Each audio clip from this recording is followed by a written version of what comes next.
Are we ready?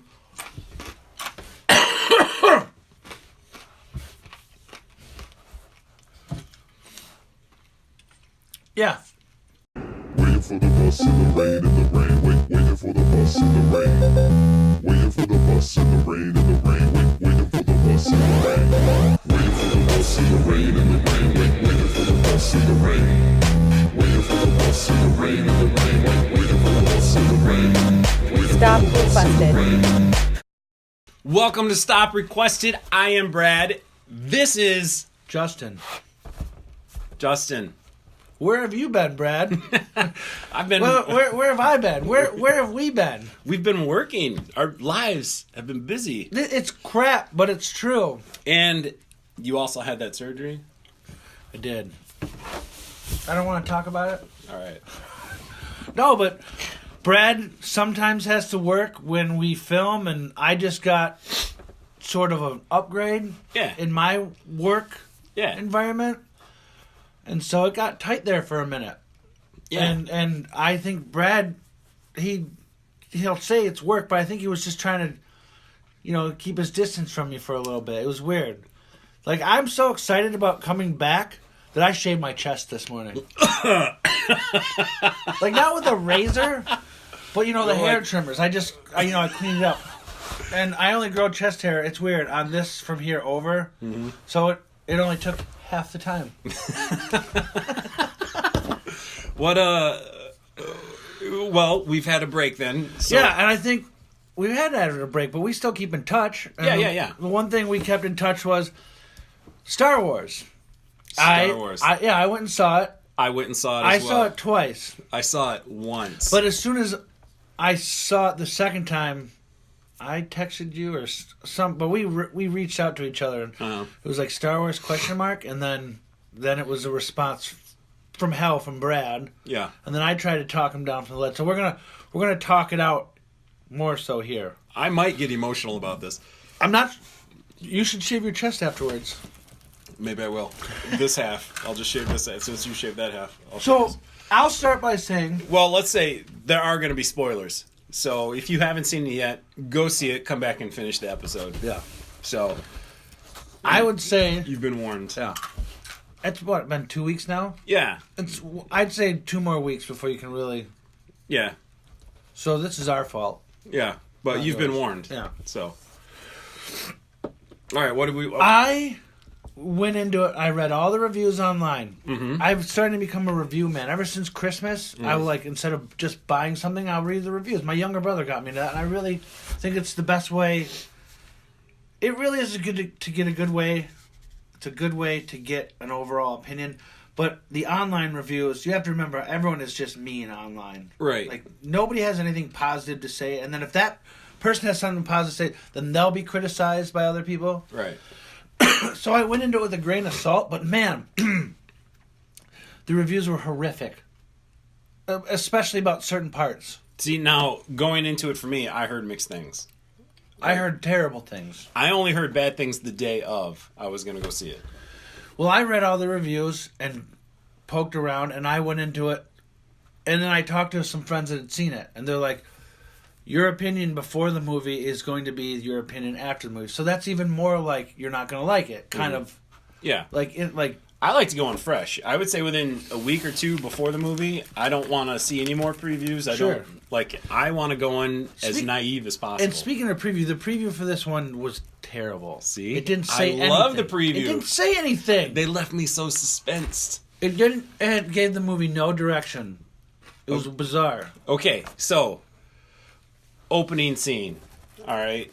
How do you feel about that? Do you remember? The opening scene. The opening scene. Not the big, not the crawl, but the actual scene of the movie. The opening sequence. What did you think? Wait. Refresh my memory again? It's basically a prank phone call. Oh, God, yeah. I didn't mind that. See, that drove me nuts. It was so unlike Star Wars. Really, though? Was it? Yeah. How so? it was just such a corny joke, and Star Wars doesn't make corny jokes. Star Wars is not Guardians of the Galaxy. Star Wars is not. There's in every movie from Star Wars, there's been a bit of corniness. There is humor, and overall, when you think about Star Wars, it is kind of a corny idea, but it worked in that universe, especially the original trilogy. The humor always came from like Han Solo or Chewbacca. It didn't come from stupid gags. Han Solo is dead, and Chewbacca is basically irrelevant in this story. So that's another thing I don't like. You have to get. Oh my God, you are okay. We'll just move on to a different topic because I'm getting a little heated. All right, but you're getting to my bigger point, and I'll get to that towards the end. But okay, if you just go into that and just not care, it's not the end of the world. Really? Well, opening off, I was like, that's kind of cheesy, but I wasn't like, this just ruined the movie. Everyone referred to it as Spaceballs, too. No, I didn't feel it was like that. Like, it wasn't slapstick, it was just... He was just trying to create a diversion, and yes, it was a little over the top, but it's not gonna ruin the movie for me. Okay. So then the next thing that happens, and this is a huge spoiler. Oh, God. What is it? Princess Leia dies. In outer space. And somehow, with her undeveloped Force powers, she can fly through outer space into a safe spaceship. Okay. I have a lot of problems with this. Why? Because you might be able to move stuff, like on a planet or whatever, with the Force, but you can't fly through space. You would still instantly freeze or implode or whatever. See, I think... Whatever happens when you're exposed in space. You just said that Leia's undeveloped knowledge of the Force. The Force runs in her bloodline. Right. And they bring that up repeatedly in this movie, that the Skywalkers in that bloodline... All right. True or false? Would you die instantly in outer space? Yes. Okay. But there's a lot...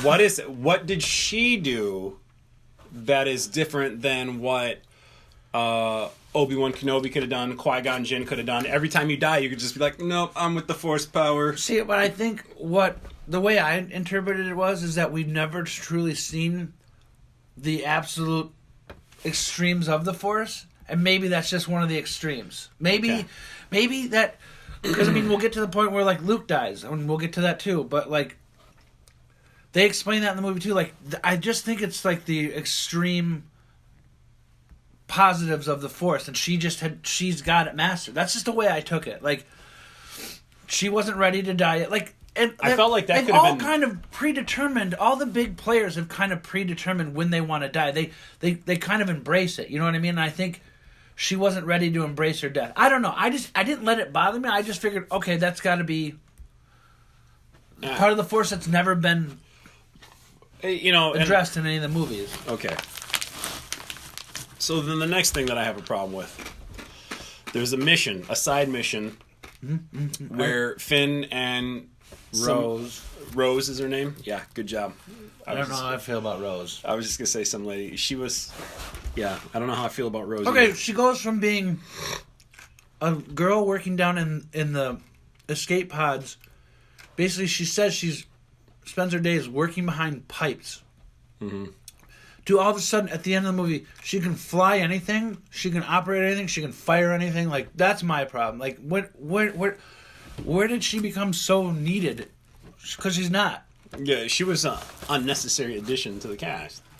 She's going to play a bigger role. They wouldn't introduce her if she doesn't have a bigger role. Well, I feel like Benicio del Toro will play a bigger role as well. Benicio del Toro was amazing. I did kind of like his performance. He had a nice little nervous tick or something. It was good. I enjoyed that. But they go to this planet, and it's unlike anything Star Wars would ever do originally. And it's like a Monte Carlo type thing. It's just this huge casino. All these rich people are gambling. I'm like, this isn't Star Wars now. This is something out of James Bond, you know? Like, I didn't understand why they had to go to this place. They could have went to another bar. They could have went to some other trading station. Did you understand what they were trying to convey, though? Right, but I don't need political messages from Star Wars. I don't know if it was necessarily a political message. I think it was just trying, like, Finn was not trying to desert. He was trying to leave the ship to save Rey, so Rey wouldn't come back. So he was kind of on the fence. He was like, do I save Rey or do I stick around and help save everybody? So he was kind of on the fence. And I think what that story was trying to convey was that there are no sides. You know what I mean? Like, like even Benicio del Toro said, you blow them up one day, they blow you up the next day. Like, I think that's what that whole storyline was trying to prove. Now, was it needed? Probably not. But again, I didn't let it ruin the movie. And you keep saying it's not Star Wars. I'll get to that. What's your next problem? Okay, my next problem is... So let's say everything works out. They go to this new planet, which is salty. It's a planet of salt. I don't get the red. Okay. I was happy when Luke Skywalker showed up. Because he never really kicked butt, all right? He was just a warrior, but he was never like this dominant force. He just got lucky a few times fighting Darth Vader. Then ultimately Darth Vader saves the day at the Return of the Jedi. So I was really hoping that we would see Luke Skywalker fight like the young Obi-Wan Kenobi, like that quick... Yeah. But, so I thought that moment was coming. And it turns out it was just one big Jedi mind trick, basically. That he made everybody believe that he was there. But he was still... You clearly have a problem with that. I have a problem with that. I have a couple things to say about that. There are a few things that tipped it away, though. One, I think, again, that is a part of the Force that's never been... addressed in any of the movies. Now, I am okay with that because they did a lot of telepathic communication and stuff. I think, but here's what my point on that is that Luke even references it earlier in the movie about projecting themselves and how it can kill even the best Jedi. He even says something like that previous in the movie. He talks about projecting yourself and how it can really do some harm. So what I think is he did that to create a distraction so they can go out the backside of the caves. But he was basically accepting his fate, and he was at peace, and he wanted to die. Mm-hmm. So I have no problem with that. I did have a problem with this. That was stupid, and everyone in the theater was just like went crazy. And that's not fun. Don't laugh. That's what my buddy calls a movie laugh, and I it's like I would almost agree with that. There were just a lot of. Like, I think they tried to play it off as subtle humor, but it was just like a gag. You know? Like when he throws the lightsaber over his shoulder in the beginning, when Rey finally hands it over and he just takes it and he's like... I also kind of think that's like Mark Hamill's way of saying goodbye to the role and to the series. I don't know if he really wanted to leave based on some things that he originally said. I've heard opposite. I've heard that he didn't want them touching him and he didn't want to do them. But I just think it was like Mark Hamill's way of just having kind of artistic freedom and saying goodbye. Yeah. My final point is everyone keeps saying it's not Star Wars, it's not Star Wars. Okay, a lot of regards it is. Like, I heard a lot of complaints, there's like 3 or 4 stories going on at once. Return of the Jedi. What's your problem with that? I did. Like, The Force Awakens was very similar to A New Hope. I do feel like that The Last Jedi mirrored The Empire Strikes Back a lot. I think for people to sit here and go, it's not like Star Wars, I think, one, we've kind of romanticized the originals. If you go back and rewatch them, they're not as great as we remember them to be. I think they're great because we saw them as kids. Yes. And I think that's why a lot of people hate the original, or the prequels, is because we saw them when we were older and we realized, well, this is kind of tacky. Well, the prequels had a lot of things in it, too, that made it bad. Right. But if you speak to the younger crowds, like the 20-year-olds, like 20, 21, they like it. So it has that effect on them. Just to sit there and say that it's not the same, they're not going to be the same. They're going to be making a movie every year or so for the next 15 years. Mm-hmm. They're going to create new characters. From what I understand, every 3 movies is supposed to be like a trilogy, and then they move on. So it's going to change. It's going to evolve. It's going to be a different story. You're going to have to. It's never going to be like the first 3 that you remember seeing. Right, but what just they thinking did, like in the next couple movies, they might not even reference Hans or Leia or Luke or anybody. Right. Well, that's the thing, though. This is like the Skywalker saga. Episodes 1 through 9 are supposed to be the Skywalker saga. And it's like with these new ones, they don't want any... Like, they're doing all they can to separate themselves from that. Now, I do feel they're doing all they can to separate themselves from the prequels. They've never mentioned midichlorians. They don't try to mention, anything from those originals. I thought it was a great movie. I thought it was great. I've seen it twice. I'll go see it again. I'll go right now. I mean, I'll own it for my collection, but where does it fall in the other movies so far? Where do you think from out of the last three? No, from best to worst, all of them. Where does this one rank? Somewhere in the middle. Yeah. See, I've got it. I think it's the third worst. I would put it above The Phantom Menace and Attack of the Clones. But I feel like Revenge of the Sith is better than this one. I thought some of the visuals were amazing. I liked when Laura Dern jumped into hyperspace or hyperspeed, and that was cool. Amazing. Now there were great moments. There were great moments to this, but there were a lot of what's going on here. Yeah, I didn't feel that way at all. I loved it. But okay, well, I mean, we got anything more to say? Go see it. Yeah, definitely go check it out. Let us shave know your chest too. Just half. Half. So yeah, let us know what you guys think. Yeah. All right. May the Force be with you. May the Force be with you. Until next time, I've been Brad. I did it wrong. This has been... I'm Justin. This production is stop requested. We'll see you guys next week. Bye-bye.